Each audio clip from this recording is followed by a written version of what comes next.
3 simple moments जिससे आप अपनी पोस्ट मील ब्लड शुगर स्पाइक यानी कि खाना खाने के बाद जो ब्लड शुगर तेज़ी से बढ़ती है उसको कम कर सकते हैं। ये ब्लड शुगर कम करने का एक बहुत ही अंडररेटेड हैक है, लेकिन अगर कंसिस्टेंटली किया जाए तो इसके रिजल्ट्स बहुत बढ़िया हैं। एंड हैक ये है कि what you do in the first 30 minutes after you eat completely changes how your body handles sugar।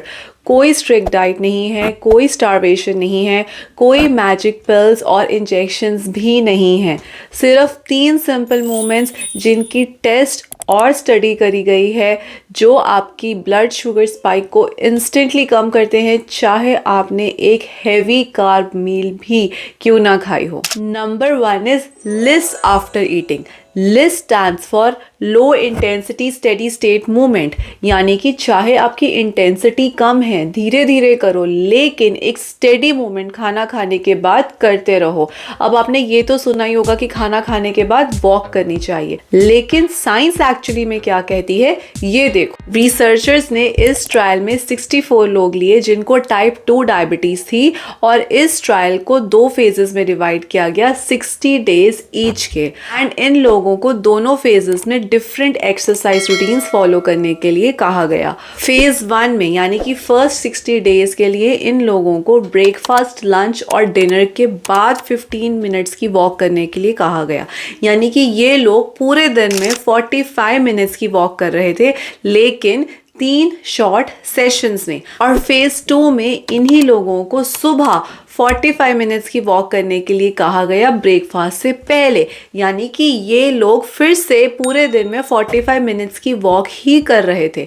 अब दोनों ही केसेस में वॉक की ड्यूरेशन सेम है, लेकिन time of the day different है। जब इन दोनों अप्रोचेस को कंपेयर किया गया तो results were exceptionally impressive. Phase 1 में जब इन लोगों ने 15 मिनट्स पोस्ट मील वॉक करी तो इनके ब्लड शुगर लेवल्स पूरा दिन बेहतर थे, ना सिर्फ खाना खाने के बाद बल्कि रात को सोते टाइम भी और सुबह और दोपहर को भी। उनके HbA1c लेवल्स यानी कि जो एवरेज ब्लड शुगर लेवल होता है वो सिग्निफिकेंटली ज़्यादा ड्रॉप हुआ एज कंपेयर टू तब जब वो मॉर्निंग में 45 मिनट्स की सिर्फ एक बार वॉक कर रहे थे। तो कंक्लूजन ये है कि if you walk in short sessions right after eating, that is more effective than one long session of walking at any random time of the day। इस तरीके से आपकी बॉडी ग्लूकोज को ज़्यादा अच्छे तरीके से हैंडल करती है, ग्लूकोज लेवल्स कंपैरेटिवली स्टेबलाइज होते हैं और एक्सेसिव पोस्ट मील ग्लूकोज और इंसुलिन स्पाइक्स भी कम होती हैं, जिससे आपकी body in the long run insulin resistance की तरफ जाने से बच सकती है। Now my challenge to you is कि आप आज ही अपने फ़ोन में एटलीस्ट 10 मिनट का टाइमर लगाओ और लंच और डिनर के बाद वॉक करके आओ। धीरे धीरे increase it to 15 minutes and breakfast के बाद भी करना स्टार्ट करो। 30 डेज ये कंसिस्टेंटली कर लिया ना तो you will feel better energy levels, और जो खाना खाने के बाद सुस्ती चढ़ती है वो भी नहीं चढ़ेगी। अब ड्यू टू एनी रीज़न अगर आप वॉक पे जा नहीं सकते तो ये सेकेंड हैक आपके बहुत काम का है, जिसको बोलते हैं सीटेड सोलियस पुशअप्स या फिर काफ रेजेस। इस हैक की सबसे बढ़िया बात यह है कि इसे आप टीवी देखते हुए, काम करते हुए, वीडियो गेम्स खेलते हुए, ट्रैवल करते हुए कभी भी कर सकते हैं and it is equally effective. सबसे पहले जान लो कि सोलियस क्या होता है। सोलियस एक मसल होता है जो कि वाइड होता है, फ्लैट होता है एंड ये हमारी नीज से लेकर हील्स तक रन करता है। इसे हमारी बॉडी का सेकेंड हार्ट भी कहा जाता है। इस स्टडी में रिसर्चर्स ने प्री डायबिटिक लोगों पर एक सिंपल सी मूवमेंट को टेस्ट किया जिसको कहते हैं सीटेड सोलियस पुशअप। ये मूवमेंट टेस्ट करी गई ये देखने के लिए कि क्या इस मूवमेंट से वाकई पोस्ट मील ब्लड शुगर स्पाइक कम होती है। इस एक्सपेरिमेंट में पार्टिसिपेंट्स को 2 बार ग्लूकोज सॉल्यूशन पिलाई गई और रीडिंग्स को रिकॉर्ड किया गया। पहली बार उनको ग्लूकोज सॉल्यूशन पिलाई गई जब वो खाली बैठे थे, कुछ नहीं कर रहे थे, आराम कर रहे थे, एंड दूसरी बार उनको ग्लूकोज सॉल्यूशन पिलाने के बाद सीटेड सोलियस पुशअप्स यानी कि काफ रेजेस करने को कहा गया and the results were fascinating. Soleus pushups करने के बाद ब्लड शुगर स्पाइक्स 32% कम हुई as compared to just sitting. अब ऐसा होता क्यों है?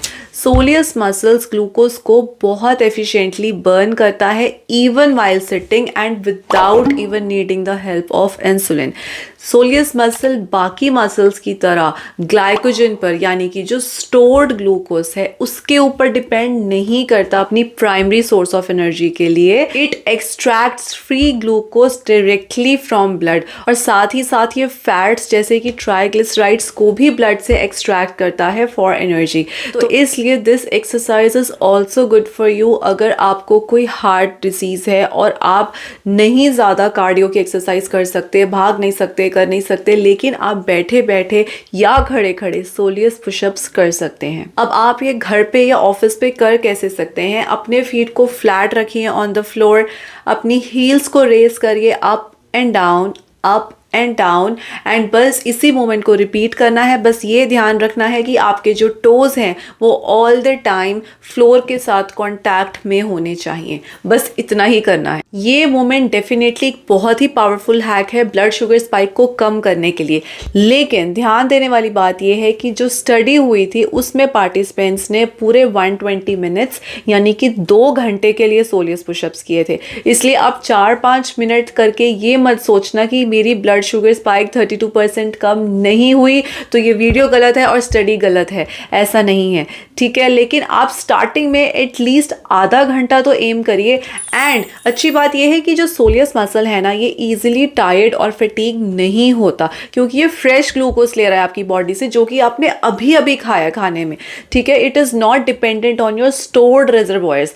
तो आप आराम से 2 घंटे के लिए कर सकते हैं। अगर आप ऑफिस में काम कर रहे हैं, स्टूडेंट हैं, एक ही जगह बैठे हुए हैं, तो बहुत आराम से आप चेयर पे बैठ के इन अ स्टेडी स्टेट इसको करते रहें, है ना। और 2 घंटे कब हो जाएंगे आपको पता भी नहीं चलेगा और आपकी बॉडी का मेटाबॉलिज्म भी अच्छा हो जाएगा। अगर आपके घर पे बुजुर्ग हैं या आप खुद 60+ हैं और ये वीडियो देख रहे हैं तो this is a very powerful hack for you. अगर सर्दियां हैं, आप बाहर नहीं जा सकते या ड्यू टू एनी रीजन आप वॉक नहीं कर सकते, तो do this. This is low impact, this is joint friendly and this is a brilliant way to keep your metabolism pumping. And hack number 3 is 3 minutes stair hack। इस study में कुछ participants लिए गए जिन्हें खाना खिलाने के बाद या तो आराम से बिठा दिया गया या फिर खाना खिलाने के बाद सिर्फ 1, 3 और 10 मिनट्स के लिए स्टेयर्स अप एंड डाउन करने के लिए कहा गया। एंड रिजल्ट सुनकर आप दंग रह जाओगे। Just 1 minute stairs up down करने से ही ब्लड शुगर 14 mg पर DL हुई और 3 मिनट स्टेयर्स अप डाउन करने से ब्लड शुगर 18 mg पर DL हुई और इंसुलिन सेंसिटिविटी इंप्रूव हुई, यानी कि बॉडी का इंसुलिन रिस्पॉन्स शुगर को बेटर हुआ। मतलब कि अगर आप अपने लार्ज मसल ग्रुप्स को एक्टिवेट करते हो through stair climbing after a meal, तो वो एक powerful glucose pulling effect create करता है, जिससे ये सिंपल सी हैबिट एक बहुत इफेक्टिव वे बन जाती है पोस्ट मील ब्लड शुगर स्पाइक को कम करने के लिए और ब्लड शुगर लेवल्स को स्टेबलाइज करने के लिए। जब आप अपनी बॉडी के लार्ज मसल ग्रुप्स को एंगेज करते हो, glutes, quads, calves, core muscles all at once through stair climbing, तो आपकी बॉडी में एक strong glucose Uptake response trigger हो जाता है जो ब्लड शुगर स्पाइक को कम करता है और इंसुलिन सेंसिटिविटी को इंप्रूव करता है। इसलिए अगर आपके आसपास स्टेयर्स हैं तो नेक्स्ट मील के बाद इस हैक को ट्राई जरूर करें। And remember, it's not about the intensity. इससे कोई फर्क नहीं पड़ता कि आप कितनी तेज या कितनी स्लो सीढ़ियां चढ़ या उतर रहे हैं, फर्क इस चीज से पड़ता है कि आपकी बॉडी के लार्ज मसल ग्रुप्स एक्टिवेट होने चाहिए। और वो अगर आप एक स्टेडी पेस में भी सीढ़ियां चढ़ोगे उतरोगे तो भी वो मसल्स एक्टिवेट होंगे और हमें बस वही करना है शुगर स्पाइक को कम करने के लिए। तो रिकैप करते हैं, walk after meal 10 to 15 minutes के लिए वॉक करो। Second, if you can not walk, soleus pushups करो। स्टार्ट विद 30 मिनट्स, धीरे धीरे इसका टाइम बढ़ाओ।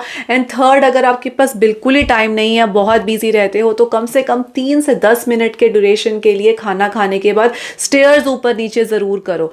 एंड ये सारी चीज़ें जो है ना देखने में बहुत छोटी लग सकती हैं, लेकिन इनका जो कंबाइंड इम्पैक्ट है वो बहुत पावरफुल है। याद रखो कि जब भी आप खाना खाने के बाद बैठने की बजाय मूवमेंट को चूज करते हो ना, तो आप अपनी बॉडी को ट्रेन कर रहे हो, ट्रेनिंग दे रहे हो कि ग्लूकोज को यूज कैसे करना है इफेक्टिवली। और एक बार आपकी बॉडी ग्लूकोज को इफेक्टिवली यूज करना सीख गई तो कुछ ही महीनों में आपकी इंसुलिन सेंसिटिविटी बढ़िया होने लगेगी। और अगर आपके पेपर पे ब्लड शुगर के नंबर्स भी हैं वो भी धीरे धीरे नीचे आने स्टार्ट हो जाएंगे। और हाँ, लेकिन इसके साथ ही अपनी डाइट में हाई फाइबर हाई प्रोटीन ज़रूर रखो। प्रोसेस्ड फूड से और रिफाइंड ऑयल से प्लीज़ दूर रहो। और विश्वास रखो कि अगर आपने वीडियो यहाँ तक देख ली है तो आप ये ज़रूर कर सकते हो। अगर आपको ये वीडियो हेल्पफुल लगी तो प्लीज़ शेयर करना किसी के साथ जिसकी हेल्प हो सके इससे। Subscribe for more videos. I will see you soon. जय श्री कृष्णा।